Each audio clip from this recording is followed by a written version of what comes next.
cooler black than American black. Nothing cooler, you know? Because American black people, I mean, you just look at how much they've done to influence modern day pop culture, you know? Small things and the big alike. You look at the music. You've got, you know, jazz, hip-hop, R&B, all black Americans, style of clothing, you know? Just this general swag that they've brought to everything. Even small things like walking. I mean, walking is such a mundane activity, isn't it? It's just there's nothing cool about this thing. You just move from one place to the next, and pretty much everybody can do it. This is it. There's nothing. And then black Americans came along, and then they just added in that bounce, and all of a sudden you look really cool. You just, you know, you look like you have a purpose. You've just got that. Yeah, look at this. It's super cool. And it must be hard for an assassin to kill you. Just like. That's why if you look in American history, no black man was ever assassinated whilst walking, ever. It was when they stopped and said something. Bang! That's when they were, because they got to walk. That's why if you look, Obama, every time he comes out of the jets or makes a speech, he's always just got that little bounce just before. Because in his head, he's like, you never know, you never know, you never know, you never know, you never know. Got to walk. It's a cool walk. And by far, the coolest thing of all is the talk. I've listened to black Americans, and it's the most amazing use of the English language I've ever come across in my life. Because they pay no regard to punctuation whatsoever. Just cruise through sentences. It's fantastic. First time I had a conversation with a black American man was in Baltimore, Maryland. This guy walked up to me after the show. He didn't even walk. He just floated in.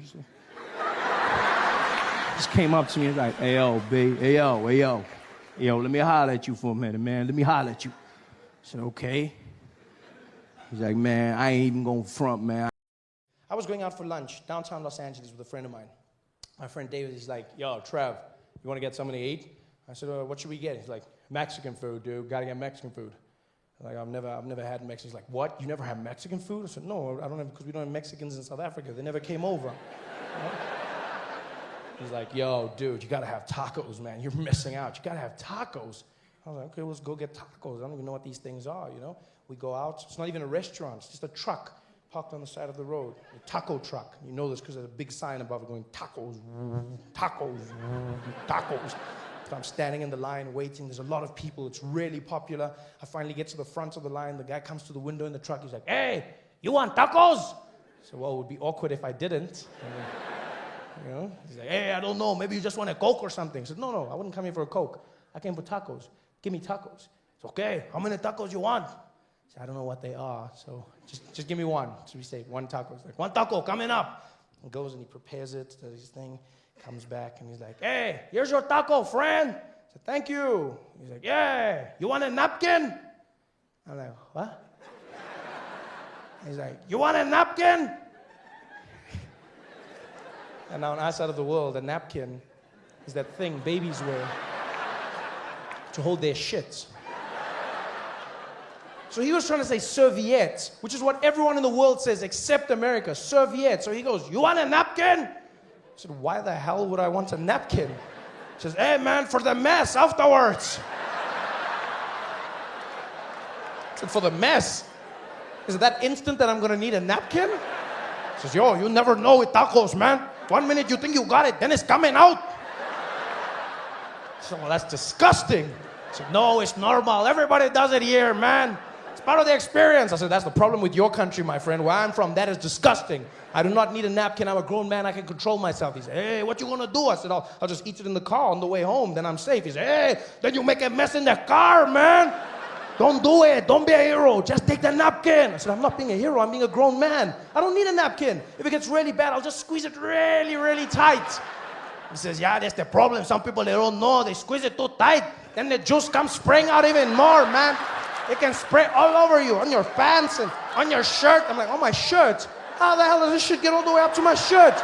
What's this thing bouncing on the ground and exploding up all over? What the hell? He's like, yo, you're wasting my time. You want the napkin or not? I said, I do not want your napkins. In fact, I don't even want tacos. I just came for a Coke. He's like, ah!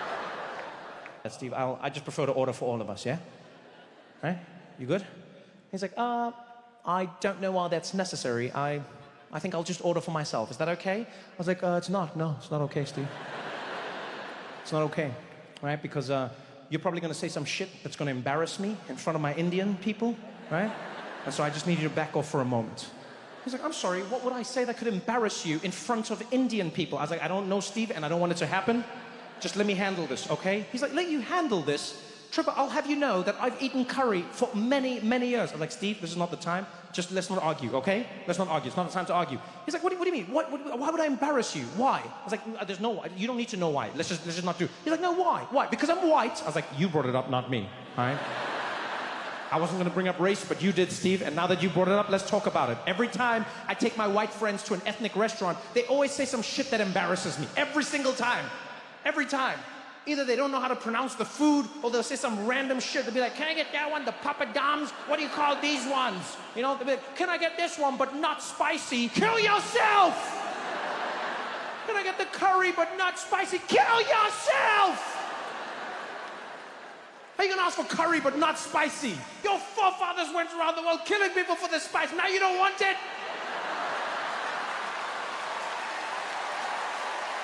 Shut up and eat the spice, Steve. And he's there, and he's like, Trevor, okay, I really don't understand where this is coming from, all right? I'm not going to embarrass you. I understand curry. I was like, Steve, let's just leave it at that. I got you, okay? I got you, all right? I understand this way more than you. He's like, Trevor, I'm sorry. You're not more Indian than me. I was like, I'm sorry, what? He's like, yeah, you are not more Indian than me. I was like, what the hell is that? Exactly. Don't tell me I'm not more Indian than you. You shut up when the waiter comes in. You shut up. He's like, I'm not going to shut. I was like, you Men are gross, ladies. I'm on your side. My favorite example of the difference between the way men and women are treated was always old school Fox News. I like to watch it without the sound on. So it's like almost like watching a wildlife program. Just watch them move around. And I was watching it once and Megyn Kelly was on. And she was on with Bill O'Reilly. They were right next to each other. So I assumed they were in the same climate. But Bill O'Reilly was dressed like there was a chill in the air. He had a jacket on, a shirt, and a tie, and pants. And Megyn Kelly was wearing what would best be described as a vagina curtain. Not a good curtain either. Not like one of those Vegas curtains that lets you sleep in late. No. No, this curtain is like that curtain that sits over grandma's kitchen sink. You know that one? Kind of flutters in the breeze, and you can always see the yard. You know that one? And Megyn Kelly's on TV with smooth, slippery skin that doesn't exist in nature outside the dolphin community. You can see her toes. You can see her feet and her toes. She could just kick off her shoes, and there's a Dorito-sized piece of cloth keeping you from the greatest show on earth. And it's right there. And she knows it's right there, and you know it's right there, and no one's saying a fucking word. And if she disagrees with you, she'll adjust the curtain and switch her legs. Nobody says nothing. If I was talking to a dude and he didn't have any pants on and he kept switching his legs back and forth, I'd be like, hey man, are we cool? Where the fuck are the rest of your clothes? Why are you so itchy? Where'd you get those shoes?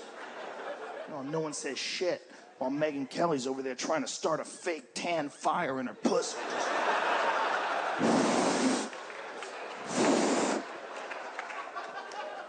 It's weird. I'm not saying there's anything wrong with it, but it's weird. She doesn't have any sleeves on. Where are your sleeves?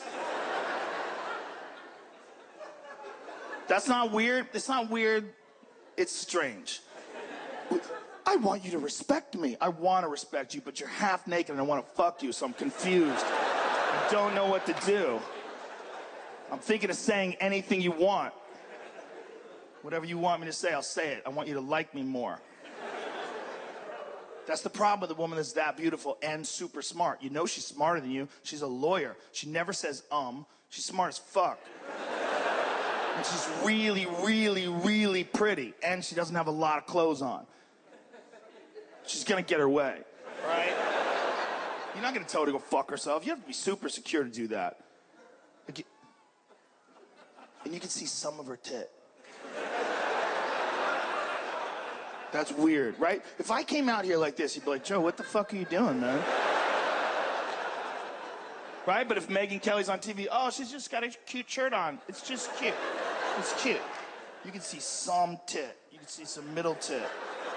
You might even see some side tit if you catch, if she's pointing at something. She might just, I didn't even know you were looking at my side tit. She just pretend. But long as you don't show the dirty, dirty dark skin. Oh! Oh, there it is! The sensitive, forbidden skin. Put it away! It's not for strangers! That's fucking strange, ladies. Listen, don't listen to me. I'm a moron. Wear what you're wearing. It looks great. But it's weird. You can show some of a sex organ. What if that was the case with dudes? What if we had a window in our pants? We could just see the shaft. Right? Just the shaft. You can't see the head of my dick. I'm not a creep. Okay? Just a little side dick.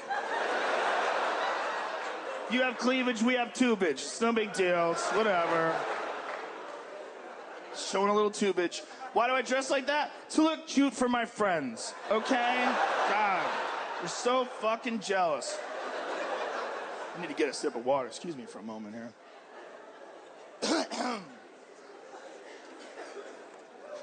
I probably should have taken this on stage with me, but I'm trying to be cool. That's that cottonmouth, son.